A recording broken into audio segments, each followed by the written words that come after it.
မန်းရှင်းကောင်လေးကိုဆက်စခရိုက်လေးလုပ်ပေးနော်အဲကောင်မပိုင်းလေးနဲ့စကားနေ့တိုင်းတင်ပေးမှာမလို့နော်ဒီကောင်မလည်းတင်ပေးပါမယ်တင်းတဲ့စကားတိုင်းအလို့မခံကြည့်ချင်ရင်နှစ်ကောင်လုံးရှင်းကောင်လေးကိုဆက်စခရိုက်လေးလုပ်ပေးနော်အဲကောင်မပိုင်းလေးနဲ့စကားနေ့တိုင်းတင်ပေးမှာမလို့နော်ဒီကောင်မလည်းတင်ပေးပါမယ်တင်းတဲ့စကားတိုင်းအလို့မခံကြည့်ချင်ရင်နှစ်ကောင်လုံးဆက်စခရိုက်လှုပ်ထားနော်ကဲဇက်လန်လေးဆက်ရအောင်မင်္ဂလာပွဲစီစဉ်မှုတွေအားလုံးပြီးသွားပြီကျမနဲ့ကုရန်ကြီးဖိမ့်မဲ့အိတ်ဒီစရင်ကိုမကြည့်ရသေးတာကိုတတိယသွားတယ်ဒါနဲ့ကျမသူ့ရဲ့စာကြည့်ခန်းကိုသွားခဲ့တယ်တခါကနေပြီးအထဲကနေသူ့ရဲ့အတန်ကိုကြားနေရတယ်မင်္ဂလာပွဲကိုနောက်ထပ်တစ်နှစ်လောက်ထပ်ရွှေ့ရအောင်ကျမစာကြည့်ခန်းတခါဝမှာရက်နေရင်တန်သွားမိတဲ့အာယံမင်းချင်းကြီးကိုအချိန်ဆွဲနေတာ3နှစ်ရှိပြီနော်ဒီနှစ်မှာရောမင်းပါအကြောင်းပြချက်ပေးဦးမှာလဲမနှက်ဖြန်ကြရင်ငါသူ့အတွက်မင်္ဂလာဝတ်ဆောင်သွားယူပေးရမယ်မင်းကားတစ်စီးလောက်ရှာပြီးငေါ့ကိုတိုက်ခိုင်းလိုက်စမ်းပါကျမလက်ထက်ကမင်္ဂလာဖိတ်စာကိုငုံကြည့်လိုက်မိတဲ့ရွှေရောင်စာလုံးတွေကမျက်စိထဲမှာစူးနေသလိုပဲတစ်မျိုးလုံးကလူတွေပြောနေကြတာကတော့ကုမီသားစုရဲ့သားကြီးကကျမကိုအရန်ချစ်တယ်ဆိုတာပါပဲဒါပေမဲ့ကျမတို့စစ်ဆက်ထားတာ10နှစ်ရှိပြီအခုထိတော့လက်မထက်ဖြစ်သေးဘူးပထမနှစ်မှာတော့ကိုပိုးကြီးနေမကောင်းဖြစ်တယ်ကုရန်ကြီးကိုယ်တိုင်မြောက်ပိုင်းကိုသွားခဲ့တယ်သူကနာမည်ကြီးဆရာဝန်ရဲ့အိမ်ရှိမှာစီးနှင်းတွေရက်နေခဲ့တယ်3ရက်နဲ့3ရက်လောက်ဒူးထောက်တောင်းပန်ခဲ့တာကြောင့်သူ့ရဲ့ဒူးတွေအေးဆက်ပြီးဒီတဲ့အထိဖြစ်ခဲ့တယ်သူတလားလောက်လမ်းမလျှောက်နိုင်ခဲ့ဘူးမင်္ဂလာပွဲကိုလည်းဖျက်သိမ်းခဲ့ရတယ်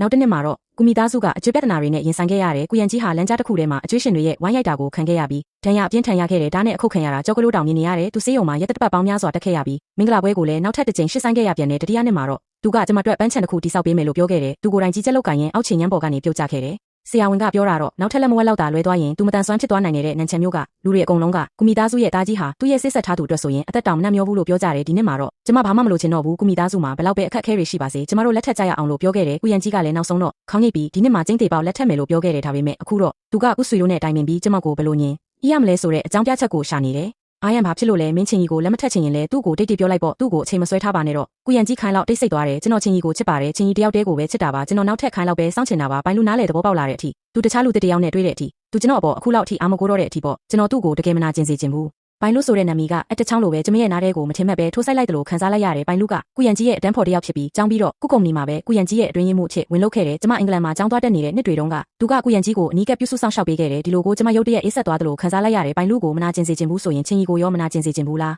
းဒါကြောင့်လဲကျွန်တော်နှစ်တိုင်းကိုနှိပ်ဆက်ပြီးအပြစ်ပေးနေတာပေါ့ဒါကကျွန်တော်ရဲ့အပြစ်ပေးဆက်ခြင်းတစ်မျိုးပါပဲအဲ့ဒီနောက်မှာသူတို့ဘာတွေထပ်ပြောလဲဆိုတာကျမတေးသေးချာချာမကြားရတော့ဘူးနားထဲမှာပြားအောင်တအောင်ဆူညံနေတယ်လို့ပဲဖြစ်နေတယ်ကျမရဲ့လက်သေးတွေကလက်ဖွားထဲကိုပဲချင်းကလေးကစိုက်ဝင်သွားမှန်းမသိတော့ဘူးငုံကြည့်လိုက်တော့သွေးဆက်လေးတွေကလက်ကောက်ဝက်ကနေတဆင့်ကျမနဲ့ကုရန်ကြီးရဲ့မင်္ဂလာဖိတ်စာပေါ်ကိုတစ်ဆက်ချင်းစီကျနေတယ်ပြီးခဲ့တဲ့3နှစ်တာမုန်တိုင်းတွေကိုအတူတူဖြစ်ကျော်ခဲ့တာတွေနာကျင်ခဲ့ရတဲ့3နှစ်တာအချိန်တွေဟာတရုပ်ဆောင်မှုတက်တက်ပဲဖြစ်နေခဲ့တယ်ညစ်တဲ့အထိသူနေမကောင်းပါကိုစိုးရိမ်ပြီးအိမ်မပြောခဲ့တဲ့အချိန်တွေသူ့ရဲ့ဒဏ်ရာတွေကိုကြည့်ပြီးတနာလို့မျက်ရည်ကျခဲ့တဲ့အချိန်တွေခရရှိမှသူဘေးကင်းဖို့ဆူတောင်းခဲ့တာတွေအားလုံးကရဲစရာတွေဖြစ်ကုန်ပြီးပိုင်းလို့စိတ်မကောင်းမဖြစ်စေဖို့အတွက်သူကကျမနဲ့မင်္ဂလာပွဲကိုရှေ့ဆိုင်ဖို့ကိုယ်ခန္ဓာကိုယ်တိုင်တောင်နာကျင်အောင်လုပ်ဖို့ဝန်မလေးခဲ့ဘူးနှလုံးသားထဲကနာကျင်မှုတွေကတကူလုံးကိုပြန့်နှံ့သွားတယ်ကျမကူမီသားစုရဲ့အိတ်ခမ်းကိုရှောက်သွားပြီးဖုန်းကလုတ်တွေကိုခါလောက်တွေဝေပြီးနှိမ့်လိုက်မိတယ်ပြီးတော့ကြက်သားသားပဲဖုန်းဆက်လိုက်တယ်မင်္ဂလာပါပဲကိုဆက်သွယ်ပေးရမလဲရှင်ဟောင်ကောင်ကကူမီသားစုဆန်အိမ်ကိုဆက်ပေးပါကျမချင်းကြီးပါအမေသမီးဟောင်ကောင်ကိုပြန်ပြီးလက်ထပ်ဖို့သဘောတူပါတယ်တေးသေးချာချာစဉ်းစားပြီးပြီလားဘယ်သူနဲ့ဖြစ်လက်ထပ်ပါမယ်ကုရန်ကြီးလက်ထပ်ပွဲကိုရှစ်ဆိုင်ရတဲ့အကြောင်းရင်းကိုတော့ရှင်ကိုဘာသာကိုပဲဖြည်းဖြည်းချင်းစဉ်းစားကြည့်ပါဒီလက်ထပ်ပွဲကိုကျွန်မမလုပ်တော့ဘူးပြီးတော့၄နှစ်တိုင်တရုပ်ဆောင်ခဲ့တဲ့ဒီချစ်ဇလန်းကလည်းအခုဆိုအဆုံးသတ်တင်ပါပြီကျမဒုတိယထက်ကအခန်းထဲကိုပြန်လာခဲ့တဲ့ခြေတံဖိုးဖိုးလေးနဲ့ပေါ့ပစ္စည်းတစ်ခုခုခိုးနေတယ်လို့မျိုးကျမတကယ်ပဲခိုးယူနေတာပါကျမရဲ့၄နှစ်တာအချိန်တွေကိုပြန်ပြီးခိုးယူနေတာနောက်တစ်နေ့မနက်မှာတော့ကုရန်ကြီးတကယ်ပဲပြင်ထွက်သွားခဲ့တယ်ကျမဒုတိယထက်ကပြတင်းပေါက်နားမှာရက်နေခဲ့တယ်အောက်ဘက်ကိုငုံကြည့်လိုက်တော့ကုရန်ကြီးဒီနေ့သူကအနက်ရောင်ကုတ်အင်ဂျီကိုဝတ်ထားတယ်သူ့ဆံပင်တွေကလည်းတက်တက်ရရဖြီးတင်ထားတယ်သူကချင်းဆိုမှုတစ်ခုစီသွားနေတာကားမတော်တဆမှုဖြစ်မဲ့ချင်းဆိုမှုတစ်ခုစီကိုပေါ့ကုအိမ်တော်ကနေကားလေးဖြည်းဖြည်းချင်းထွက်ခွာသွားတာကိုတွေ့ပြီးတဲ့နောက်ကျမလဲရိုးရိုးရှင်းရှင်းချောင်းဆန်းအင်ဂျီလေးတစ်ထည်ကိုလဲဝတ်လိုက်တယ်ပြတင်းပေါက်နားမှာထိုင်ပြီးပန်းထိုးနေခဲ့တယ်ဟင်တာမောင်နှံပုံလေးထိုးနေတာပေါ့မူလကတော့ဒီပုံကိုမင်္ဂလာဝတ်ဆောင်ပေါ်မှာထိုးဖို့စိတ်ကူးထားခဲ့တာပိုးသားပေါ်ကိုအကလေးနဲ့ထက်ထိုးနေရင်ကျမအရန်ကိုနေကွေးပန်းထိုးနေမိတယ်တခုခုကိုစောင့်နေတယ်လို့မျိုးအရန်ကိုနေကွေးနေခဲ့တဲ့အဆုံးသက်ကိုတီးပြီးသားဇလန်းတပုတ်ကိုစောင့်နေတယ်လို့မြင်အိုးပေါ့နိုင်ဝက်လောက်ကြာတဲ့အခါအောက်ထက်ကနေအလောတကြီးပြေးလွှားတန်တွေကြားလိုက်ရတယ်ကျမထပ်ပြီးပြတင်းပေါက်စီရှောက်သွားခဲ့တဲ့သွေးတွေနဲ့ရွှဲရွှဲဆိုနေတဲ့ကုရန်ကြီးကိုတွေးလိုက်ရတယ်အိမ်တော်ထင်းကသူ့ကိုတွဲကူလာတဲ့ခြံထဲကိုထောနဲ့ဝင်လာခဲ့တယ်အရင်တုန်းကဆိုရင်တော့ကျမငိုယိုပြီးအောက်ကိုပြေးဆင်းသွားမိမှာပါဒါပေမဲ့အခုတော့ကျမလိုက်ကာကိုပဲပိတ်လိုက်တယ်ပြီးတော့လေကားပေါ်ကနေတလန်ချင်းစီဆင်းလာခဲ့တဲ့ခြေလန်းတိုင်းကတည်ငြိမ်နေခဲ့တယ်ကုရန်ကြီးကိုဆိုဖာပေါ်မှာတင်ထားလိုက်ကြတယ်သူ့နှစ်ဖူးမှာသွေးတွေချင်းနေတယ်သူ့ရဲ့ညာဘက်ခြေထောက်ကလည်းပုံမှန်မဟုတ်တဲ့အနေထားနဲ့ကောက်ကွေးနေတဲ့အိမ်တော်ထင်းကဆိုဖာဘေးမှာဒူးထောက်ပြီးသူ့ရဲ့အင်ဂျီလက်ကိုမတင်လိုက်တဲ့အခါပုံပြက်ပြီးရောင်ကိုင်းနေတဲ့လက်ကောက်ဝတ်ကိုတွေးလိုက်ရတယ်ဒီလိုမြင်ကွင်းမျိုးကိုကျမမြင်လာရတာ3နှစ်ရှိပါပြီနာကျင်မှုတွေကနေအခုတော့စိတ်ကတည်ငြိမ်နေခဲ့ပြီးတညတာအတွင်းမှာပဲပြောင်းလဲသွားခဲ့တာကုရန်ကြီးကျမကိုမြင်သွားတယ်ကျမသူ့စီကိုရှောက်သွားခဲ့တယ်ကျမဒီမှာရှိပါတယ်မင်္ဂလာဝတ်ဆောင်ကိုသွားယူခဲ့တယ်ဒါပေမဲ့အပြန်လမ်းမှာအထည်တင်လာတဲ့လဲကထိမ့်မရပဲကျမကိုဝင်တိုက်သွားတယ်တောင်းပန်ပါတယ်နော်ဒီနေ့လဲထပ်ဖြစ်ပြန်ပြီးကျမသူ့မျက်နှာကိုကြည့်လိုက်တယ်ဒီမျက်နှာကိုကျမသိလာတာအနည်း20ရှိပြီးငယ်သူငယ်ချင်းဘဝကနေစစ်ဆက်ထားသူထီပေါ့ကျမထင်ခဲ့တာကသူ့အကြောင်းကိုကျမကတခြားသူတွေထက်ပိုသိတယ်လို့ပေါ့ဒါပေမဲ့အခုမှပဲကျမရှင်းရှင်းလင်းလင်းမြင်လိုက်ရတော့တယ်သူ့မျက်နှာပေါ်ကနာကျင်မှုတွေဟာအတူအယောင်တွေဆိုတာကိုပေါ့အ အရင်ဆုံးတန်ရာကိုဆေးထည့်လိုက်ပါဦးကျမလက်တစ်ဖက်နဲ့သူ့နှစ်ဖူးပေါ်ကသွေးတွေကိုတုပ်ပေးလိုက်တယ်သူကအရင်တိုင်းပဲနူးညံ့နေတော့ပါပဲထားပေမဲ့ကျမကတော့မျက်ရည်မကျနိုင်တော့ဘူးကျမရဲ့အေးဆက်ဆက်အမူအရာကိုသူသတိမထားမိဘူးထင်ပါတယ်ဒါမှမဟုတ်သူတအားပင်ပန်းနေလို့လည်းဖြစ်နိုင်တယ်သတိမထားမိနိုင်လောက်အောင်ပေါ့သူမျက်လုံးတွေမိတ်လိုက်တယ်ပြီးတော့ခန့်ချင်းမှာပဲအိပ်ပျော်သွားခဲ့တယ်ပြင်းပြင်းထန်ထန်အသက်ရှူနေပြီးမျက်မှောင်တွေတောင်ကျုပ်ထားတော့ပဲကျမဒုတိယထပ်ကိုပြန်တက်သွားခဲ့တယ်ခီးဆောင်အိတ်ကိုစပြီးထိုးပိုးတော့တယ်ကျမရဲ့၄နှစ်တာအချိန်တွေကိုခီးဆောင်အိတ်လေးတစ်လုံးထဲမှာပဲအကုန်ထည့်လိုက်တယ်ကုရန်ကြီးနိုးလာတဲ့အခါကျမရဲ့အခန်းထဲကိုရောက်လာခဲ့တယ်သူ့ရဲ့အကြည့်တွေကအခန်းထဲမှာအစင်သင့်ပြင်ထားတဲ့ခီးဆောင်အိတ်စီမှာရောက်နေတယ်သူ့ရဲ့စိတ်ထဲမှာတော့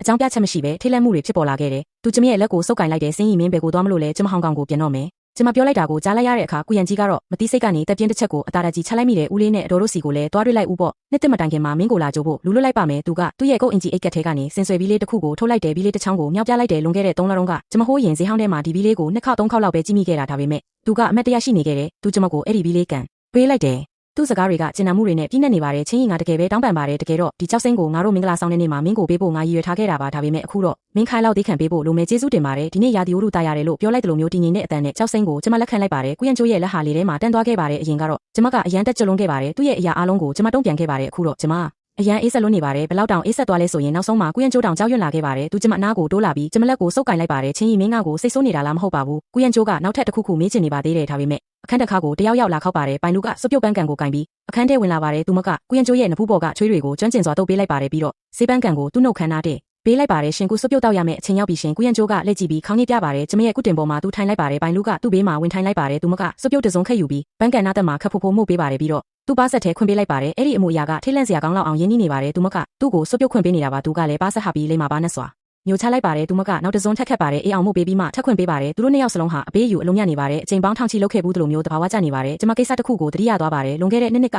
ကုမီသားစုရဲ့နှစ်ပတ်လည်ပွဲမှာပါရှယ်ယာရှင်တယောက်ရဲ့သမီးကဝိုင်းကွက်ချင်းတိုက်နေတော့အခွင့်ကောင်းယူခဲ့ပါတယ်ကုရန်ကျိုးရဲ့လက်မိုးကိုခတ်ဖို့ထိလိုက်တာပါရေပေါ်မှာဥစင်းရင်ခွဲလေးနားတို့လိုမျိုးခတ်တာလေးထိလိုက်ယုံလေးပါကုရန်ကျိုးရဲ့မီအနာဟာချက်ချင်းပြက်သွားပါတယ်အဲ့ဒီအမျိုးသမီးကိုတွန်းထုတ်လိုက်ပါတယ်ရေချိုးခန်းထဲကိုအမြန်ပြေးသွားပြီးလက်ကိုနိုင်ဝက်လောက်ဆေးကြောပါတယ်သူပြန်ထွက်လာတဲ့အခါသူ့လက်မိုးတွေဟာနီးရဲနေပါပြီသူကျမလက်ကိုစုပ်ကင်ခဲ့ပါတယ်ချင်းရီဒီဘဝမှာမင်းတယောက်တည်းကိုပဲငါ့ကိုထိခွင့်ပေးမယ်တခြားအမျိုးသမီးဆိုရင်ငါရွံရှာတယ်အဲ့ဒီတုန်းကကျမအရန်စိတ်လှုပ်ရှားပြီးမျက်ရည်တောင်ဝဲခဲ့ရပါတယ်ဒီကဘာပေါ်မှာသူ့လောက်ကျမကိုချစ်တဲ့သူမရှိတော့ဘူးလို့ခံစားခဲ့ရပါတယ်အခုပြန်စဉ်းစားကြည့်တော့အဲ့ဒါတကယ်ကိုရေစရာကောင်းနေပါတယ်ကုရန်ကျိုးဟာမျက်မှောင်အောင်မကြုတ်ပါဘူးသူစိတ်မဆိုးသလိုမျက်နှာနဲ့လက်တွေကိုလည်းသွားမဆေးပါဘူးညစ်ပတ်တယ်လို့လည်းမပြောပါဘူးသူအဲ့ဒီမှာပဲထိုင်နေပါတယ်စိတ်အေးလက်အေးနဲ့တဘာဝကျနေတဲ့ပုံစံပါပဲအတားရဆုံးတွေထွေးမှုကိုခံစားနေရတယ်လို့ပါပဲအခုတော့ပိုင်လူကသူ့ဘေးမှာထိုင်နေပါတယ်သူမအခုလေးတင်မို့ပေးထားတဲ့ဇွန်းနဲ့ပဲသူ့ကိုခွင့်ပေးနေပါတယ်ပိုင်လူကသူ့ပါဆက်နာကစွပ်ပြုတ်အစွန်ထင်းတွေကိုတောင်လက်နဲ့တုပ်ပေးလိုက်ပါသေးတယ်သူမရဲ့လက်ထိတ်လေးတွေသူ့ပါးပေါ်မှာခါးလောက်နားနေတာကိုမြင်လိုက်ရပါတယ်သူမရှောင်ပါဘူးသူနဲ့ပိုင်လူဟာအတူနေလာတာ10နှစ်လောက်ရှိပြီဖြစ်တဲ့လင်မယားတွေလိုပဲအဆင်ပြေနေကြပါတယ်ကျမကတော့ပြင်ဘလူတယောက်လိုဖြစ်နေပါတယ်ကုရန်ကျိုးဟာကျမဘာလို့ဟောင်ကောင်ကိုပြန်မလဲဆိုတာထက်မမေးပါဘူးကျမဟောင်ကောင်ကိုပြန်ရတဲ့တကယ့်အကြောင်းရင်းကိုလည်းသူ့ကိုမပြောပြခဲ့ပါဘူးကုရန်ကျိုးမင်းရဲ့မင်္ဂလာဆောင်ကိုတော့ငါဆောင်နိုင်တော့မယ်မထင်ဘူးငါမင်္ဂလာဆောင်ဖို့ဟောင်ကောင်ကိုပြန်တော့မယ်ကျမအခန်းထဲကထွက်လာခဲ့ပါတယ်လေကားပေါ်ကိုပြေးတက်လာတဲ့ရှောင်းချွေနဲ့တိုက်ဆိုင်စွာဆုံးပါတယ်မင်္ဂလေးဟောင်ကောင်ကနေအဝေးဖုံးလာနေပါတယ်ရှစ်တခင်မကြီးကမင်္ဂလေးကိုတွေ့ကျင်နေပါတယ်ရှစ်ကျမချက်ချင်းတစ်ခုခုကိုခန်းစားလိုက်ရပါတယ်လေကားပေါ်ကနေကျမအမြင်ဆင်းသွားပါတယ်ဖုံးလက်ခန်းဆက်ကိုကောက်ကင်ပြီးနားမှာကက်လိုက်ပါတယ်မေမေချင်းကြီးနောက်3ရက်နေရင်သွားဖို့ရထားလက်မှတ်ကိုမေမေဝယ်ထားပြီးရှန်ဟိုင်းဟန်ကျိုးလန်ကျောင်းကနေသွားပြီးတင်မောထက်စီရမယ်တမီးရဲ့သူတို့သားလောင်းဤကဟိုးရွင်ဆဲရဲ့သားဖြစ်ပါတယ်ဟောင်ကောင်ကဟော်မီသားစုဝင်ဟော်ယွင်ရှမ်းဖြစ်ပါတယ်သူကသူမထက်3နှစ်ကြီးပြီးခဲ့တဲ့နှစ်ကမှအင်္ဂလန်နိုင်ငံကင်းဘလစ်ကနေပြန်လာတာပါအခုတော့အိမ်မှာတင်မောလုပ်ငန်းကိုကူညီလုပ်ကင်ပေးနေပါတယ်ကိုချင်းတရားနဲ့လူမှုရေးစင်တန်းနှစ်ခုလုံးကထူးချွန်ပါတယ်အဘိုးဟောနဲ့သူမရဲ့အဘိုးကမိတ်ဆွေဟောင်းတွေပါဒီလက်ထက်ပွဲကိုမိသားစုနှစ်ဖက်လုံးကအရန်သဘောကျနေကြပါတယ်ဟော်ယွင်ရှမ်းဆိုတဲ့နာမည်ကိုကျမရဲ့အမက်ညံထဲမှာရှာဖွေကြည့်မိတယ်ကလေးဘိုးတော်ကဟောင်ကောင်ကပွဲတစ်ခုမှာသူ့ကိုတခါတွေပူးတာကိုရေးရေးလေးမမိတဲ့အရက်ရှိရှိပိန်ပိန်ပါးပါးနဲ့စကားနေပြီးနှက်ဆိုင်တဲ့အကြည့်တွေရှိတဲ့လူငယ်လေးတစ်ယောက်ပါအဲ့ဒီနောက်မှာတော့ကျမကနန်းချန်ကိုလာခဲ့ပြီးအင်္ဂလန်မှာကျောင်းသွားတက်ခဲ့တဲ့ဟောင်ကောင်ကလူတွေနဲ့အကြောင်းအရာတွေကမြူနင်းတွေဖုံးနေတယ်လို့ဝေဝါးနေခဲ့ပြီးကျမဖုန်းထဲကိုပြောလိုက်တယ်ကျမသိပါပြီအမေကသမီးကိုအတင်းကျပ်မလုပ်ပါဘူးသမီးစိတ်မပါဘူးဆိုရင်ဟော်မီသားစုကိစ္စကိုပြန်နိုင်မလို့ရပါတယ်ကျမစိတ်ပါပါတယ်အမေဘသူနဲ့ပဲလက်ထက်ရပါတယ်ကျမရဲ့အတန်ကအရန်တည်ငြိမ်နေပြီးဂဲထရာမျိုးလုံးဝမရှိပါဘူးတစ်ဖက်ကပြန်ရင်သွားပြန်တဲ့အမေပါကိုစိုးရိမ်နေလဲဆိုတာကျမသိပါတယ်ကျမကစိတ်လိုက်မှန်ပါလှုပ်လိုက်မှာကိုစိုးရိမ်နေတာပါနောက်မှနောင်တရားမှာကိုစိုးရိမ်နေတာပါဒါပေမဲ့သူမသိတာကကျမကစိတ်လိုက်မှန်ပါလှုပ်တာမဟုတ်ပဲတကယ်ကိုလက်လွတ်လိုက်နိုင်တာပါစာကြည့်တိုက်ထဲမှာနှစ်တိုင်းသူခံစားရတာကအပြစ်ပေးဆက်တာလို့ဒိုးလေးပြောခဲ့တဲ့အဲ့ဒီလူကိုလက်လွတ်လိုက်တာပါ3ရက်ကြာရင်ဟော်မီသားစုကလူတွေကကော့လွန်းစိတ်ကမ်းမှာလာကြိုပါလိမ့်မယ်ကျမဖုန်းချလိုက်တဲ့တတူချင်းထိခိုက်တန်ကဘလာဖြစ်နေရဲ့စင်ကြအိုင်လန်တစ်လျှောက်ဟင်းထွက်သွားတဲ့တခုခုပြီးဆုံးသွားပြီဆိုတဲ့အချက်ပြတန်လိုပါပဲအဲ့ဒီအချိန်မှာပဲအကြီးတဆုံကိုကျမခံစားလိုက်ရတယ်မော်ကြည့်လိုက်တော့လေကားထိပ်မှာရက်နေတဲ့ကုရန်ကြီးကိုတွေးလိုက်ရတယ်သူဘယ်တော့ကဆင်းလာလဲမသိဘူးလက်တစ်ဖက်ကလေကားလက်ရန်ကိုကင်ထားပြီးကျမကိုမျက်တောင်မခတ်တန်းစိုက်ကြည့်နေတယ်ဘသူဖုံးလဲကုရန်ကြီးရဲ့အတန်ကထုံးစံထက်နင်းနေပိုနဲ့ဆိုင်နေတယ်ကျမမေပါကုရန်ကြီးကကျမကိုခါလောက်စိုက်ကြည့်နေပြီးရုတ်တရက်မေးလိုက်တယ်မင်းတို့ဘသူလက်ထက်မဲ့အကြောင်းပြောနေတာလဲကျမရဲ့လက်တွေခါလောက်တုပ်ဆိုင်သွားတယ်သူငယ်ချင်းတယောက်ပါကုရန်ကြီးဆက်မမေးတော့ဘူးသူမဝတ်မရဲဖြစ်နေလို့ဖြစ်နိုင်ပါတယ်ဘာလို့လဲဆိုတော့ခုနှလုံးကသူကကျမရှိမှာပိုင်လူကိုအလိုလိုက်ပြီးစီးကြော်ခဲ့လို့ပါသူအရန်ပြစ်မကင်းတယ်လို့ခံစားနေရလို့အခုချိန်မှာကျမကိုစိတ်မဆိုးစေချင်တော့ဘူးသူအသက်ပြင်းပြင်းရှုလိုက်ပြီးအပြုံးဖြစ်ပြောင်းလဲလိုက်တယ်ကျမရဲ့လက်ကိုလာဆုပ်ကင်လိုက်တယ်ဟောင်ကောင်ကိုပြန်တော့မှာဆိုတော့ မသွားခင်ကျမကိုကောင်းကောင်းအဖော်ပြပေးပါရစေသူ့ရဲ့အတန်ကအရင်လိုပဲနူးညံ့နေတယ်ကျမသူ့ကိုကြည့်လိုက်တဲ့ခေါင်းလဲမြေးတယ်လို့ခေါင်းလဲမခါခဲ့ဘူးကျမလက်ခံလိုက်ပြီလို့သူထင်သွားတယ်သူ့ရဲ့မျက်ဝန်းတွေမှာစိတ်သက်သာရတဲ့အရေးအယောင်တွေတွေးလိုက်ရတယ်သူကပြင်ခိုင်းလိုက်တဲ့နန်းချံမှာနာမည်အကြီးဆုံးပိုးထည်ဆိုင်ကိုခေါ်သွားမယ်လို့ပြောတယ်ကန်ချံကိုပြန်ယူသွားဖို့ပိုးထည်ဝတ်စုံနှစ်စုံသုံးစုံရွေးပေးမယ်တဲ့ရွေးရှန့်ဆိုင်ရှိမှာကားရက်လိုက်တဲ့အနောက်တိုင်းစတိုင်သုံးထပ်တိုက်အဆောက်အဦပါမန်တင်ခုံထဲမှာရှန်ဟိုင်းကပိုးလိုက်တဲ့နောက်ဆုံးပေါ်ဖက်ရှင်ချီပေါင်းဝတ်စုံတွေရှိတယ်ကုရန်ကြီးကကျမလက်ကိုဆွဲပြီးအထဲဝင်သွားတဲ့ဆိုင်ရှင်ကကိုတိုင်ထွက်ကြိုတဲ့သခင်လေးကူနဲ့သခင်မလေးရှန်ဒီနဲ့အတင်းဝတ်စုံကြည့်မလားဒါမှမဟုတ်အမလားခင်ဗျာဒီကအကောင်းဆုံးပိုးထည်တွေကိုထုတ်ပေးပါချင်းကြီးအတွက်ချီပေါင်းဝတ်စုံအစ်တွေအများကြီးအပေးမလို့ပါရပါတယ်ခင်ဗျာဒီဘက်ကိုကြွားဆိုင်ရှင်ကကျမတို့ကိုပိုးထည်စင်တွေစီခေါ်သွားတယ်ကုရန်ကြီးကပိုးထည်တွေကိုတဆက်ပြီးတဆက်ယူပြီးကျမကိုမှတိုင်းကြည့်နေတဲ့ဒီပိုးထည်တွေအားလုံးကောင်းတဲ့ဒါကိုချီပေါင်းဝတ်စုံချုပ်ပြီးဟိုကြောက်စိမ့်ဖြူနဲ့တို့အဲဝိရင်တေချာပေါက်လက်မှာပဲကျမဘာမှပြန်မပြောပါဘူးသူသားမွေးတစ်ထည်ကိုပြန်မလိုက်တဲ့ဒီသားမွေးကအရေးသွေးကောင်းတဲ့အပေါ်အင်ဂျီချုပ်လိုက်ပါဟောင်ကောင်ရဲ့စောင်းရသည်ကလေတိုက်တာပြင်းတယ်ဝက်လိုက်ရင်နှွေးသွားမှာပါသူကအရန်ကိုအသေးအချာရွေးချယ်ပေးခဲ့တယ်အရန်ရေးကြီးတဲ့အလုပ်တစ်ခုကိုလုံးနေတယ်လို့မျိုးကျမရဲ့ကိုလုံးနဲ့တစ်ထည်ချင်းစီတိုက်ကြည့်ပေးနေခဲ့တာပါဒါပေမဲ့ကျမကတော့သူ့ရဲ့ဘေးတိုင်းမျက်နှာလေးကိုကြည့်ရင်းနဲ့ရုတ်တရက်အကြောင်းအရာတစ်ခုကိုသတိရသွားမိတယ်လွန်ခဲ့တဲ့နှစ်ကစောင်းရသည်မှာအခုဒီပိုးထည်ဆိုင်မှာပဲကျမကနိုးနှစ်ရောင်ပိုးထည်လေးတစ်ထည်ကိုသဘောကျခဲ့ဘူးတယ်ကျမအဲ့ဒါလေးကိုနှစ်ခါသုံးခါလောက်ကင်ကြည့်မိတော့ကုရန်ကြီးကပြောခဲ့တယ်မင်းကြိုက်ရင်ဝယ်လိုက်လေတဲ့ဒါပေမဲ့နောက်ပိုင်းမှာတော့အဲ့ဒီနို့နှစ်ရောင်ပိုးထည်လေးကချီပေါင်းဝတ်စုံဖြစ်အချုပ်ခံလိုက်ရပြီးပိုင်လူရဲ့ကိုပေါ်ကိုရောက်သွားခဲ့ပါတယ်အဲ့ဒီတုန်းကကုရန်ကြီးကပိုင်လူဟာသူနဲ့အတူအရေးကြီးတဲ့အစည်းအဝေးတစ်ခုကိုတွားရမယ်လို့ပြောခဲ့တယ်အဲ့ဒီချီပေါင်းဝတ်စုံကိုသူ့ကိုအရင်